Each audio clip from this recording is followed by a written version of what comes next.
moitié de l'année aux quatre coins du monde, du Pérou à la Tanzanie, de la Chine à la Papouasie, pour réunir des trésors.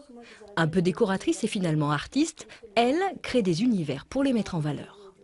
Leur source d'inspiration, les cabinets de curiosités des siècles passés où l'on exposait toutes sortes de choses singulières et exotiques. Des trouvailles, il y en a des centaines dans les réserves de cette petite société. Et une dizaine de salariés s'affairent pour en révéler tous les charmes.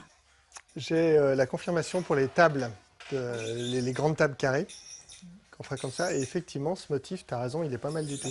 Ici, on invente des supports, on crée des chimères, on habille de verre, de laiton, de cuir ou de bois, ces dons de la nature. Objet de curiosité a en stock quelques 1600 pièces uniques, des inventions nées au gré d'une imagination sans limite. Et pour que la magie opère, aimant et contrepoids donnent parfois vie à l'inanimé. Le support qu'on va créer, que ce soit un globe, que ce soit un support tournant, un support coulissant, des mécanismes un peu steampunk, on essaye que ça mette vraiment en valeur l'intérêt de cette curiosité naturelle. Pour qu'à la fin, on puisse se dire « Waouh, il y a un truc comme ça dans la nature ».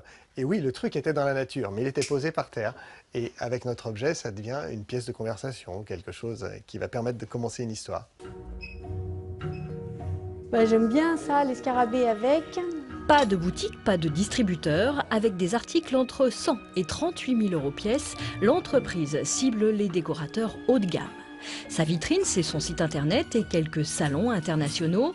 Au catalogue, des ambiances baroques ou vintage et des décors évocateurs pour séduire les acheteurs. Tous ces objets s'adressent à des clients qui ont envie d'être uniques.